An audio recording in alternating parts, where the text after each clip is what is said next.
Hi friends, welcome to Sriyarsha cooking channel. నేను మీ సరిత. ఏకాదశి పండగ వచ్చేసింది కదండి. మరి పండగ వచ్చిందంటే అందరి ఇళ్లలో పిండి వంటలు ఉండాల్సిందే. అయితే ఎప్పుడు చేసే పిండి వంటలైనా కొంచెం వెరైటీగా, కొంచెం టేస్టీగా చేయాలనుకుంటున్నారా? అలాంటి వారు ఈ వీడియో చూడాల్సిందే. ఎప్పుడు చేసుకునే కారపప్పాలు, పప్పు చెక్కలు కాకుండా ఓసారి టమాటోతో ఓడప్పాలను ట్రై చేయండి. మీ ఇంట్లో వాళ్ళందరూ ఈ టేస్ట్ చూశాక ప్రతి ఫెస్టివల్కి ఈ పిండి వంటకం మీ మెనూలో ఉండాల్సిందని వాళ్ళు చెప్పి తీరాల్సిందే. అంత టేస్టీగా ఉండే ఈ టమాటా ఓడప్పాలతో పాటు మనం ఎప్పుడు చేసుకునే పప్పు చెక్కలు కూడా చూపిస్తున్నాను. అయితే ఆ పప్పు చెక్కలు కూడా ఎప్పట్లా కాకుండా ఇంకా టేస్టీగా, ఎక్స్ట్రా క్రిస్పీనెస్తో చూపిస్తున్నాను. కాబట్టి ఆ వీడియోని కూడా మిస్ కాకుండా చూడండి.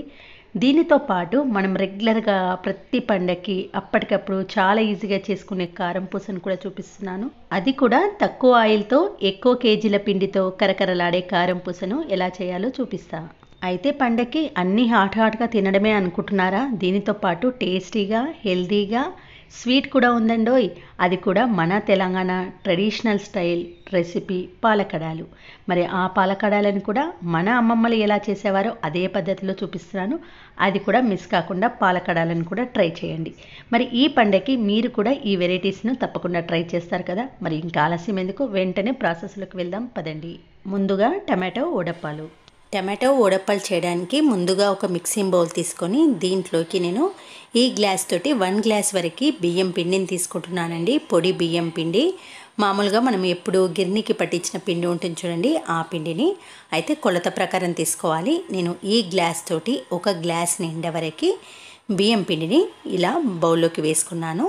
తర్వాత 1 టేబుల్ స్పూన్ వరకు నువ్వులను వేసుకోండి. 1 టేబుల్ స్పూన్ వరకు కారం పొడి, 1/2 టేబుల్ స్పూన్ వరకు సాల్ట్, చిటికెడంత పసుపు, 1/4 టీ స్పూన్ వరకు వాము. తర్వాత సన్నగా తరిగి పెట్టుకున్న కరివేపాకును 2 టేబుల్ స్పూన్ల వరకు యాడ్ చేసుకోండి. తర్వాత 2 టేబుల్ స్పూన్ల వరకు శనగపప్పును 10 నిమిషాల ముందు నానబెట్టుకొని, నానిన శనగపప్పును ఈ విధంగా ఎక్సెస్ వాటర్ అంతా వంపేసుకొని పప్పును మాత్రమే ఈ పిండిలో యాడ్ చేసుకోండి. నేను ప్రతి ఒక్కటి పర్ఫెక్ట్ మెజర్మెంట్స్తో చూపిస్తున్నాను. ఇలాగే చేయండి, మీకు పర్ఫెక్ట్గా వస్తుంది. మనం వేసిన ఇంగ్రీడియంట్స్ అన్నీ కలిపేసి పక్కన పెట్టేయండి. ఇప్పుడు మనం తీసుకున్న 1 గ్లాస్ బియ్యం పిండికి నేను పెద్ద సైజు 2 టమాటోస్ తీసుకుంటున్నాను. ఇది కూడా కరెక్ట్గా కొలత ప్రకారము మెజర్మెంట్ ప్రకారం తీసుకోండి. ఈ సైజ్ టమాటోస్ 2 తీసుకున్నాను. ఇలా టమాటోస్ని కడిగేసి చిన్న చిన్న పీసెస్గా కట్ చేసుకొని వీటిని మిక్సీ జార్లోకి వేసుకొని ప్యూర్ పేస్ట్ లాగా, ఫైన్ పేస్ట్ లాగా గ్రైండ్ చేసుకోండి. మెత్తటి పేస్ట్ లాగా ఉండాలండి, ఎక్కడ కూడా ముక్కలు లేకుండా చూసుకోండి. ఇలా ఫైన్ పేస్ట్గా అయింది కదా టమాటో ప్యూరీ. దీనిని కూడా మీకు కొలత ప్రకారం చూపిస్తున్నాను. మనం ఏ గ్లాస్ తోటి అయితే బియ్యం పిండి తీసుకున్నామో అదే గ్లాస్లోకి నేను సగం వరకు టమాటో ప్యూరీ వచ్చింది. మీరు ఈ కొలత ప్రకారం తీసుకుంటే అప్పాలు అనేది చాలా టేస్టీగా ఉంటుంది. ఈ టమాటో ప్యూరీని మనము ఒక ప్యాన్లో వేసుకొని దీనిని స్టవ్ పైన పెట్టేసుకోవాలి. ఇలా కొంచెం సిమ్లోకి అడ్జస్ట్ చేసుకొని ఈ టమాటో ప్యూరీని 1 నిమిషం పాటు ఉడికించుకోండి. తర్వాత మనం మిక్సీ జార్లోకి 2 టేబుల్ స్పూన్ల వాటర్ యాడ్ చేసి ఇందులో యాడ్ చేసుకోండి. తర్వాత ఇలా టమాటో ప్యూరీ చిన్న చిన్న బబుల్స్ లాగా వచ్చినప్పుడు, అంటే జస్ట్ 1 మినిట్ ఉడికితే సరిపోతుందండి.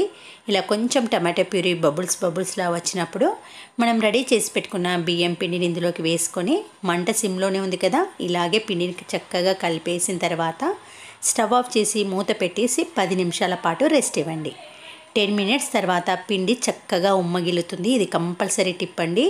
మీరు స్టవ్ ఆఫ్ చేసిన వెంటనే పిండిని ముద్దలా చేయొద్దు. 10 మినిట్స్ రెస్ట్ ఇస్తేనే పిండి అనేది కరెక్ట్గా సెట్ అవుతుంది. తర్వాత కొన్ని లైట్గా చల్లటి వాటర్ని స్ప్రింకిల్ చేస్తూ ఇలా పిండిని ముద్దలా చేసుకోండి. పిండి కొంచెం గట్టిగా ఉంటేనే అప్పాలు పొంగుతూ వస్తాయి. తర్వాత ఇలా చిన్న చిన్న బాల్స్ లాగా చేసుకోండి. వాటర్ జస్ట్ నాకు 2 టేబుల్ స్పూన్ మాత్రమే చల్లటి నీళ్ళు పట్టాయండి. మీకు అన్ని కొలత ప్రకారం చెప్తున్నాను నేను. తర్వాత పూరి ప్రెస్ ఉంటుంది కదా, దానిపైన కొంచెం కవర్న కట్టేసుకొని కింద బటర్ పేపర్ కానీ పాలిథిన్ పేపర్ పైన పెట్టేసుకొని దానిపైన కొంచెం ఆయిల్ అప్లై చేసుకొని ఇలా అప్పాల్లాగా ఒత్తేసుకోండి. అయితే ఈ అప్పాలు మరీ సన్నగా ఉండద్దు, మరీ మందంగా ఉండకుండా ఇలా మీడియంగా ఉండేటట్టు చూసుకోండి. అలా అయితేనే అప్పాలు పొంగుతూ క్రిస్పీగా వస్తాయి.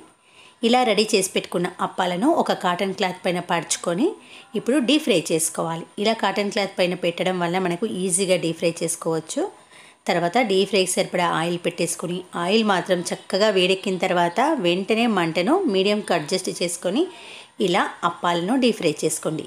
ఇది ఆల్రెడీ రెడ్ కలర్లోనే ఉంటుందండి, మనకు మాడిపోయే ఛాన్స్ ఉంటుంది. కాబట్టి మీరు సిమ్ టు మీడియంకి అడ్జస్ట్ చేస్తూ ఇలా లైట్ కలర్ వచ్చినప్పుడు ఆయిల్ నుంచి తీసేసేయండి.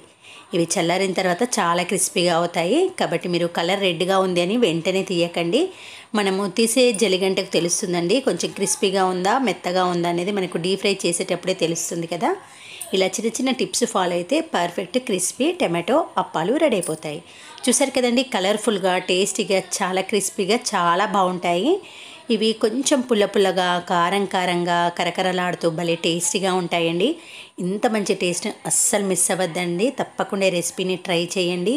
మీ ఇంట్లో ఫ్యామిలీ మెంబర్స్కి అందరికీ చాలా నచ్చుతుంది, అంత బాగుంటుంది టేస్ట్. ఇక్కడ మీకు ఒక విషయం చెప్పాలండి, టమాటో వడప్పాలు చేసేటప్పుడు టమాటోస్ మాత్రం ఎక్కువగా యాడ్ చేయొద్దండి. అలా చేస్తే మీరు ఆయిల్లో వేసిన వెంటనే అప్పాలు మాడిపోయినట్టు అనిపిస్తుంది, టేస్ట్ కూడా అంత బాగుండదు. కాబట్టి నేను చూపించిన విధంగా వరిపిండి 1 గ్లాస్ తీసుకుంటే దాంట్లో సగం వరకు టమాటో ప్యూరీ తీసుకోవాలి.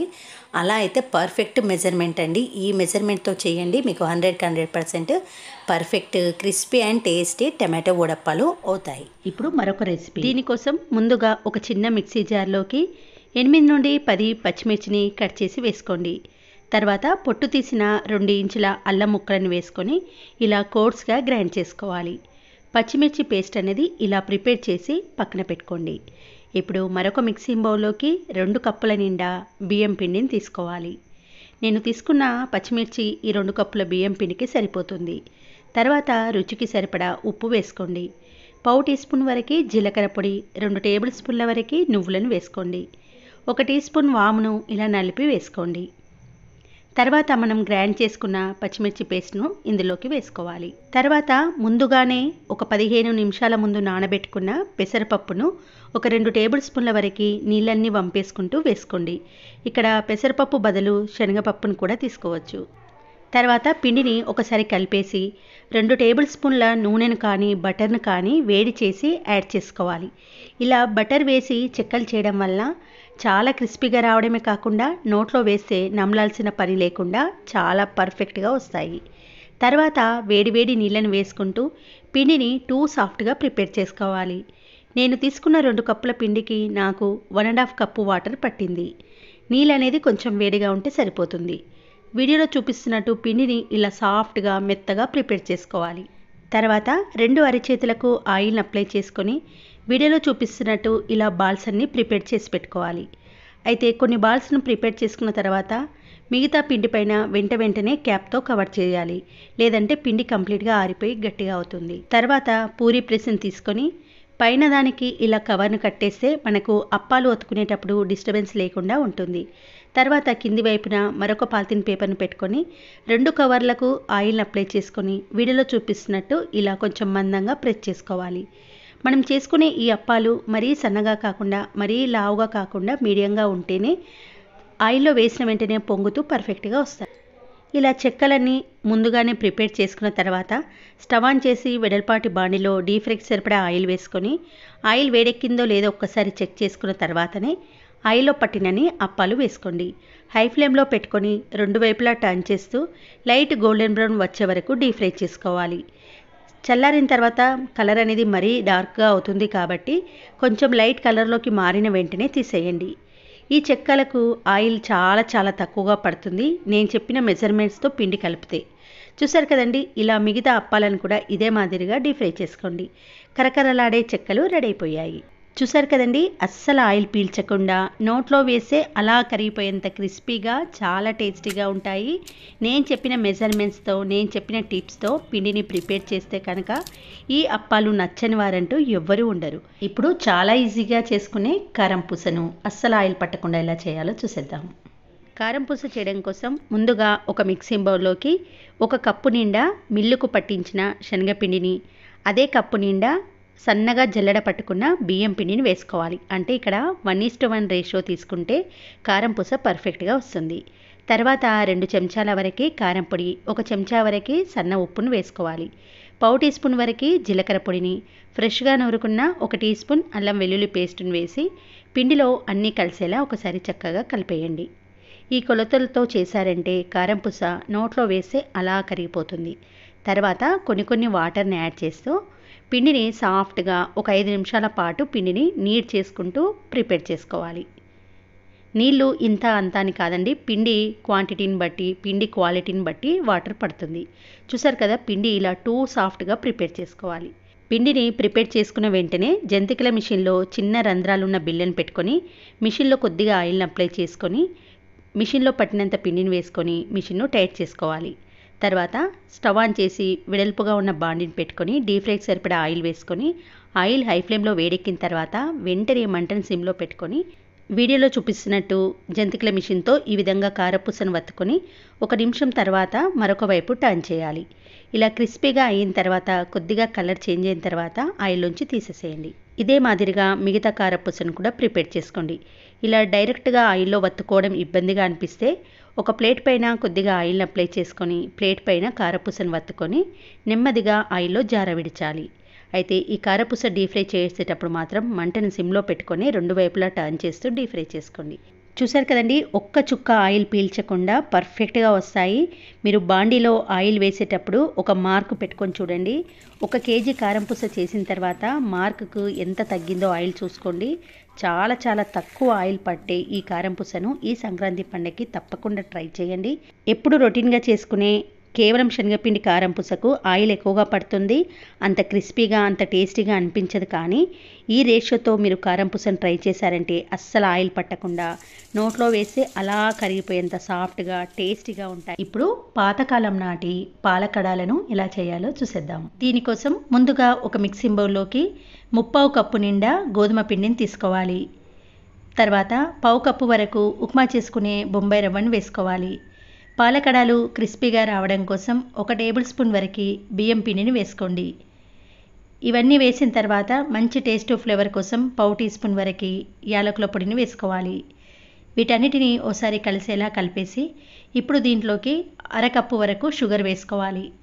1/4 కప్పు గోధుమ పిండికి 1/2 కప్పు షుగర్ అయితే స్వీట్ కరెక్ట్గా సరిపోతుంది. షుగర్ ఇష్టం లేని వాళ్ళు ఈ ప్లేస్లో బెల్లాన్ని కూడా తురిమి తీసుకోవచ్చు. వీటన్నిటిని కలిపిన తర్వాత 1/4 కప్పు వరకు చిక్కటి కాచి చల్లార్చిన పాలను ఒకేసారి కాకుండా కొన్ని కొన్ని వేస్తూ ఇలా కలుపుకోండి. కన్సిస్టెన్సీని బట్టి పాలను అప్పుడప్పుడు అడ్జస్ట్ చేసుకోండి.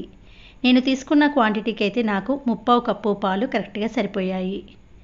ఈ పాలకడాలను పూర్తిగా పాలతో చేస్తేనే అసలైన రుచి అనేది ఉంటుంది కాబట్టి పాలతోనే కలుపుకోవాలి. పిండి అనేది ఈ కన్సిస్టెన్సీలోకి వచ్చే వరకు ఇలా విస్కర్తో కానీ స్పూన్తో కానీ ఒక 5 నిమిషాల పాటు ఉండలు లేకుండా కలిపి పెట్టుకొని మూత పెట్టి అరగంట పాటు రెస్ట్ ఇవ్వండి.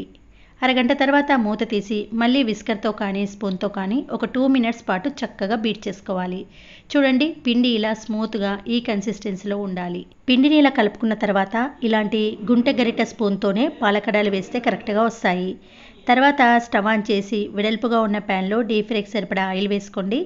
ఆయిల్ వేడెక్కిన తర్వాత మంటను సిమ్లో పెట్టుకొని వీడియోలో చూపిస్తున్నట్టు ఇలా ఒక్కొక్క పాలకడాన్ని వేసి అది పొంగి పైకి తేలిన తర్వాత కొద్దిగా సైడ్కి జరిపి మరొక పాలకడాన్ని వీడియోలో చూపిస్తున్నట్టు వేయండి. ఇది పొంగి పైకి తేలిన తర్వాతనే దీన్ని మరొక వైపు టర్న్ చేయాలి. ఈలోపు మనము నెక్స్ట్ వేసిన పాలకడం కూడా ఇలా పొంగి పైకి తేలుతుంది. దీనిని నెమ్మదిగా సైడ్కి జరిపి మరొక పాలకడాన్ని వేసుకోండి. మనం తీసుకున్న ప్యాన్ సైజుని బట్టి 3-4 వేసుకోవాలి. అన్ని పాలకడాలను ఒకేసారి వేస్తే ఒకేదానికి ఒకటి అతుక్కపోయి రౌండ్ షేప్లో రాకుండా ఉంటాయి. కాబట్టి ఒకటి కొంచెం ఫ్రై అయిన తర్వాత మరొకటి ఈ విధంగా వేస్తూ వెళ్ళండి.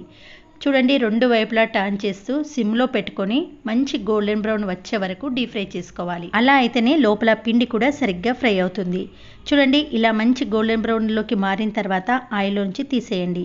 తీసేసేటప్పుడు కొంచెం మెత్తగా అనిపిస్తాయి కానీ పూర్తిగా చల్లారిన తర్వాత క్రిస్పీగా వస్తాయి. చూసారు కదండి, అస్సలు నూనె పట్టకుండా ఎంతో క్రిస్పీగా లోపల సాఫ్ట్గా ఉండే ఈ ట్రెడిషనల్ రెసిపీ పాలకడాలను మీరు కూడా ట్రై చేయండి. చాలా అంటే చాలా బాగుంటాయి. ఓకే ఫ్రెండ్స్, మరొక మంచి వీడియోతో మళ్ళీ కలుద్దాం. Thanks for watching.